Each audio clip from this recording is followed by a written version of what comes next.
Everyone, आप सभी का आपके अपने यूट्यूब चैनल दिशा सीजीपीएससी स्टडी में स्वागत है।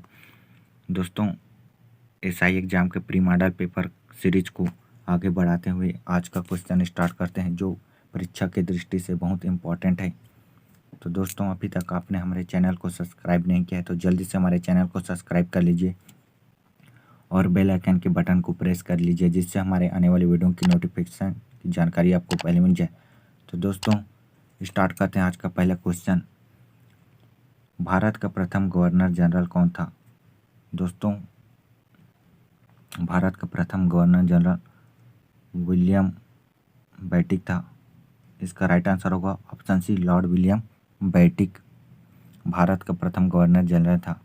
बढ़ते हैं दोस्तों आज का दूसरे क्वेश्चन की तरफ। सती प्रथा को समाप्त करने का श्रेय किस गवर्नर जनरल को जाता है? सती प्रथा को समाप्त करने का श्रेय किस गवर्नर जनरल को जाता है? तो दोस्तों, इसका राइट आंसर है option D, Lord William Bentinck. Lord William Bentinck को सती प्रथा समाप्त करने का श्रेय जाता है। बढ़ते हैं दोस्तों तीसरे क्वेश्चन की तरफ। निम्नलिखित में से कौन सी पंचवर्षीय योजना सही नहीं है? निम्नलिखित में से कौन सी पंचवर्षीय योजना सही नहीं है? तो दोस्तों, इसका राइट आंसर होगा चतुर्थ, ऑप्शन डी। चतुर्थ 1966 से 1971 पंचवर्षीय योजना सही नहीं है। बढ़ते हैं दोस्तों अगले क्वेश्चन की तरफ। निम्नलिखित में से कौन से दो शहर उत्तर दक्षिण कॉरिडोर से जुड़े हुए हैं? दोस्तों, यहाँ क्वेश्चन पूछा गया है, निम्नलिखित में से कौन से दो शहर उत्तर दक्षिण कॉरिडोर से जुड़े हुए हैं? तो दोस्तों, इसका राइट आंसर होगा ऑप्शन ए, श्रीनगर और कन्याकुमारी उत्तर दक्षिण कॉरिडोर से जुड़े हुए हैं। बढ़ते हैं दोस्तों आज का मोस्ट इम्पॉर्टेंट क्वेश्चन। किस शहर को पिंक सिटी के नाम से जाना जाता है?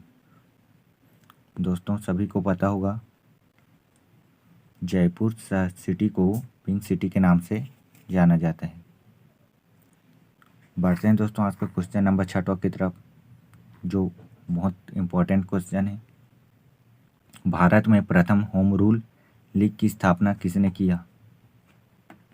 दोस्तों, क्वेश्चन है भारत में प्रथम होम रूल की स्थापना किसने किया? तो दोस्तों, इसका राइट आंसर होगा ऑप्शन ए, बाल गंगाधर तिलक। बाल गंगाधर तिलक ने होम रूल लीग की स्थापना किया। बढ़ते हैं दोस्तों आज का क्वेश्चन नंबर 7। क्वेश्चन नंबर 7 है, कौन सी संस्था मानव विकास रिपोर्ट प्रकाशित करती है? दोस्तों, यह क्वेश्चन बहुत इंपॉर्टेंट है। तो दोस्तों, इसका राइट आंसर होगा ऑप्शन डी, यूएनडीपी। इसका फुल फॉर्म है दोस्तों यूनाइटेड नेशन डेवलपमेंट प्रोग्राम। संयुक्त राष्ट्र विकास कार्यक्रम मानव विकास रिपोर्ट प्रकाशित करती है। बढ़ते हैं दोस्तों आज का क्वेश्चन नंबर 8 की तरफ। निम्नलिखित में से कौन सा उपकरण सर्किट में धारा की उपस्थिति का पता लगा सकता है? तो दोस्तों, इसका राइट आंसर होगा ऑप्शन ए, धारा मापी। धारा मापी सर्किट में धारा की उपस्थिति का पता लगा सकता है। बढ़ते हैं दोस्तों आज के क्वेश्चन नंबर 9 की तरफ। निम्नलिखित में से कौन सा यौगिक नहीं है?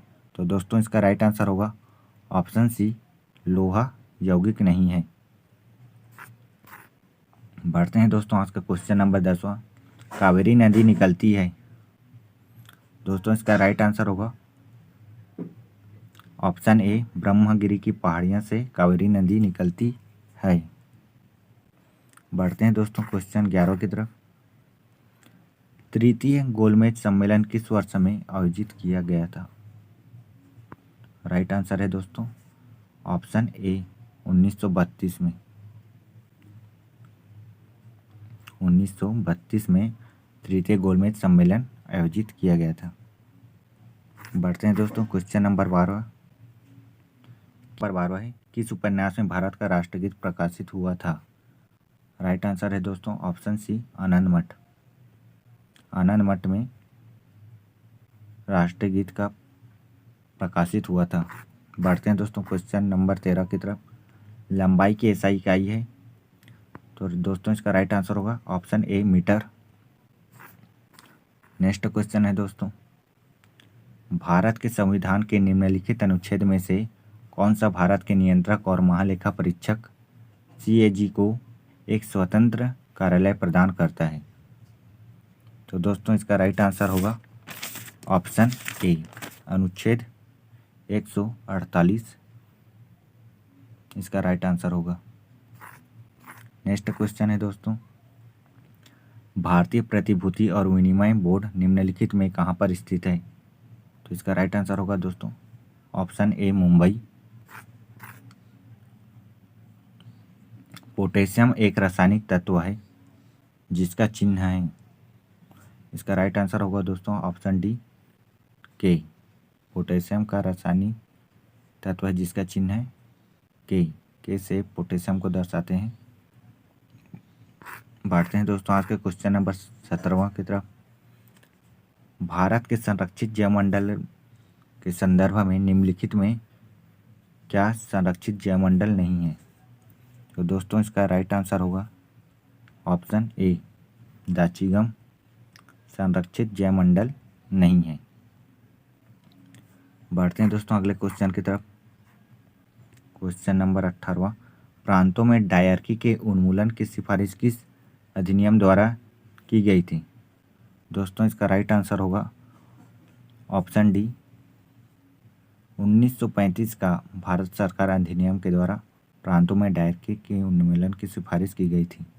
बढ़ते हैं दोस्तों आज का क्वेश्चन नंबर 19 की तरफ।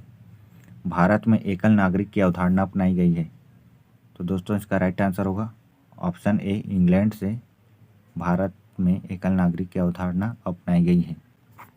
बढ़ते हैं दोस्तों क्वेश्चन नंबर 20वां की तरफ। हमारे संविधान में राज्य नीति के निर्देशक सिद्धांत की अवधारणा कहाँ के संविधान से ली गई है? तो दोस्तों इसका राइट आंसर होगा आयरलैंड से राज्य नीति निर्देशक तत्व के सिद्धांत हमारे संविधान में ली गई है, आयरलैंड के संविधान से ली गई है।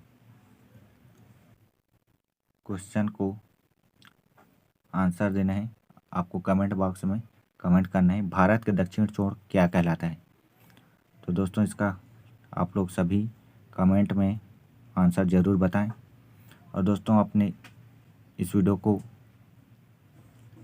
दोस्त रिश्तेदार को ज़्यादा से ज़्यादा शेयर करें। और अगर आपने अभी तक हमारे चैनल को सब्सक्राइब नहीं किया तो जल्दी से हमारे चैनल को सब्सक्राइब कर लीजिए और बेल आइकन के बटन को प्रेस कर लीजिए जिससे हमारे आने वाली वीडियो की नोटिफिकेशन की जानकारी आपको पहले मिल जाए। मिलते हैं दोस्तों अगले वीडियो में, धन्यवाद।